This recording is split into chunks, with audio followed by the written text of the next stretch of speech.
सबको नमस्ते। डीएवी का और एक रिक्रूटमेंट वीडियो में आपका स्वागत है। ये वीडियो में हम बात करेंगे डीएवी का जो रिक्रूटमेंट स्टाफ रिक्रूटमेंट 2026 ऑलरेडी आपका सामने में आ चुका है। अब ये कब से शुरू होगा और ये कब तक चलेगा, उसका जो प्रोसेस है ये कैसे रहेगा, थोड़ा बहुत चेंज भी किया गया है, उसका टाइमलाइन क्या है, रिक्रूटमेंट प्रोसेस क्या है और आप कैसे अप्लाई कर सकते हैं। उसके साथ-साथ एलिजिबिलिटी क्राइटेरिया के बारे में भी इधर देखिए और एक टैब दिया गया है, उसके बारे में डिस्कशन करेंगे। चलिए शुरू करते हैं। देखिए डीएवी रिक्रूटमेंट 2026 जो 2025 से ये लगभग ये जो प्रोसेस शुरू हो चुका है। जो 3 फेज़ यानी कि 3 फेज़ रिक्रूटमेंट सिस्टम ये है। पहला फेज में जो है आपका एडवर्टाइजमेंट पब्लिश होगा न्यूज़पेपर में, उसके साथ-साथ ये वाला वेबसाइट में तो daprecruit.dapcmc.in में आपको एक रजिस्ट्रेशन पोर्टल का लिंक मिल जाएगा, जहाँ पे आप 6 अक्टूबर से लेकर 31 अक्टूबर तक एक फॉर्म भरेंगे। फिर उसके बाद आपका स्क्रूटिनिटी टेस्ट होगा, यानी कि आप वही पोस्ट के लिए एलिजिबिलिटी सर्टिफाई कर रहे हैं या नहीं कर रहे हैं, उसको देखा जाएगा। लगभग इसमें सारे बच्चे जो हैं, जो अप्लाई करते हैं तो सारे बच्चे पास हो जाते हैं। तो नेक्स्ट आता है सीबीटी फी। जैसे आपका ये स्क्रूटिनिटी टेस्ट पास हो जाता है यानी कि आप एलिजिबल हो जाते हैं, तब तुरंत आपको पेमेंट माँगता है। पेमेंट कितना है ना, 100 रुपीज़ आप पेमेंट देना पड़ेगा। फिर आपका एलिजिबल हो जाएंगे सीबीटी के लिए। सीबीटी कब होगा ना, ये जनवरी 2026 में होगा। फिर फेज 2 आएगा, यानी कि जैसे आप क्या है ना कि आप सिलेक्शन हो जाएगा, आप सेंटर सिलेक्शन करेंगे, कौन सा सेंटर में आपको पहले देना है। देखिए सेंटर देना बहुत इंपॉर्टेंट हो जाता है, क्यों? क्योंकि आप जो सेंटर चूज करेंगे वही सेंटर में आपका आपका एग्जाम ही होगा, दूसरा सेंटर में एग्जाम नहीं होगा।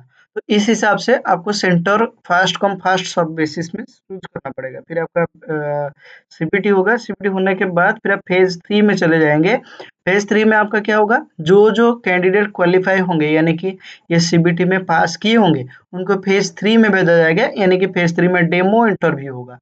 ये इतने सारे के बाद आपको डीएवी स्कूल के तरफ से कॉल आएगा कि आप ये स्कूल में ज्वाइन करना चाहते तो ज्वाइन कीजिए। सैलरी के बारे में वो सारा कुछ डिटेल्स आपको ईमेल कर देंगे। उसके साथ-साथ देखिए आप कैसे अप्लाई करेंगे, चलिए देखते हैं ना। अप्लाई करने के लिए इधर ये जो रजिस्ट्रेशन लिंक है ना, ये रजिस्ट्रेशन लिंक एक आएगा। फिर आप रजिस्ट्रेशन लिंक के ऊपर आप क्लिक करने के बाद सारा कुछ आप डिटेल्स भरने के बाद आपका अप्लाई एक प्रिंट आउट निकल आएगा। वही प्रिंट आउट लेके आपको सबमिट करना है नियरेस्ट डीएवी सेंटर में, यानी कि नियरेस्ट जो डीएवी स्कूल होगा वही स्कूल में जाके आपको सबमिट करना है। कौन सा पोस्ट इस बार निकला हुआ है, देखिए डीएवी पोस्ट के ऊपर आप क्लिक करेंगे तो आपके सामने में जो जो पोस्ट इस बार रिक्रूटमेंट होगी, जिस जिस पोस्ट के लिए रिक्रूटमेंट होगी, वही पोस्ट के बारे में इधर लिखा गया होगा।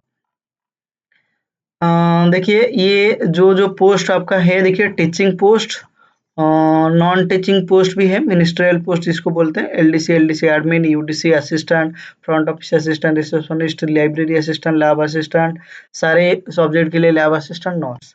और उसके साथ साथ पीजीटी, देखिए इतने सारे पोस्ट का पीजीटी है।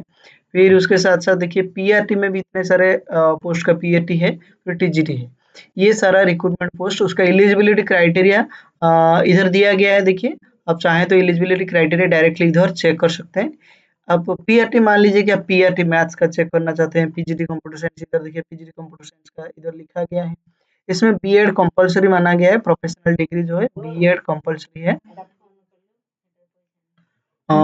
तो फिर ये देखिए मान लीजिए कि हम मानते हैं कि टीजीटी कंप्यूटर साइंस, देखिए टीजीटी कंप्यूटर साइंस से पोस्ट ग्रेजुएट होना चाहिए आप कंप्यूटर साइंस में, या फिर बीसीए एमसीए होना चाहिए। फिर आप अप्लाई कर सकते हैं विथ, आपको क्या होना चाहिए, विथ 2 ईयर कंप्यूटर डिप्लोमा और बीएलईडी फ्रॉम एजुकेशन यूनिवर्सिटी। आपका ये रहेगा कि जो बीएड या फिर बीएलईडी रहेगा।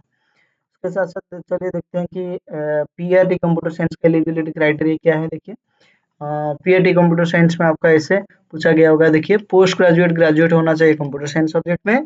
प्रोफेशनल डिग्री केसेस में आप बीएड या फिर 2 year diploma in elementary education होना चाहिए, फिर बीएलएड होना चाहिए, जो कुछ भी आपका है वही रिक्रूटमेंट के हिसाब से आपका सर्टिफाई होना चाहिए। फिर आप पीआरटी सोशल साइंस पर जाएँगे।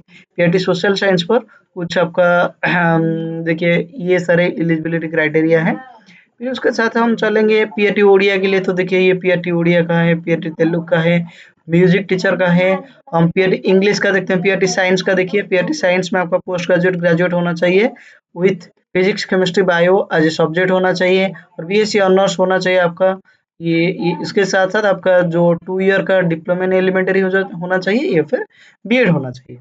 पीएटी मैथ्स में ऐसे इस तरीके से मैथ एज़ सब्जेक्ट होना चाहिए, बीएससी ऑनर्स मैथ होना चाहिए या फिर बीए ऑनर्स मैथ होना चाहिए। और फिर हम चाहते हैं तो देखेंगे कि पीआरटी पोस्ट ये सारा एलिजिबिलिटी क्राइटेरिया चाहे ये सारे एलिजिबिलिटी क्राइटेरिया आप चेक करके अप्लाई करिए। नेक्स्ट आपका फ्रीक्वेंटली आस्क्ड क्वेश्चन आप 2-3 पोस्ट के लिए अप्लाई कर सकते हैं या नहीं, इधर आपको पता चल जाएगा। ये अभी इधर कहाँ पे भी मेंशन नहीं है कि मल्टीपल पोस्ट के लिए आप अप्लाई कर सकते हैं या नहीं। पहले जो अप्लाई कर रहे थे 2025 में उसका उनका पोस्ट को रिजेक्ट हो जाता था। तो इस बार ये हो सकता है या नहीं हो सकता है, अभी तक तो बताया नहीं गया है। तो ये फॉर्म अप्लाई होने के बाद शायद पता चल सकता है। जब पता चलेगा तो ज़रूर मैं आपको बताऊँगा। तो देखिए और बाकी सारा जो टाइमलाइन है, टाइमलाइन किस तरीके से रह सकता है देखिए। तो आपका 6 अक्टूबर से 31 अक्टूबर तक आप अप्लाई करेंगे ऑनलाइन अप्लाई, उसके बीच में आप सबमिट करना पड़ेगा नियरेस्ट डीएवी सेंटर में। नेक्स्ट आप चाहे तो नवंबर 1 से नवंबर 26 तक वो वेरीफाई करेंगे, रजिस्ट्रेशन करेंगे आप, फिर फी पेमेंट करके अप्रूव करना पड़ेगा। फिर आपका 26 के बाद आप क्या करेंगे ना, डीएवी सीपीटी सेंटर आप चूज करेंगे। 300 रुपीज़ पे करने के बाद फिर आपका क्या होगा ना, आपका सेंटर अलॉटमेंट हो जाएगा।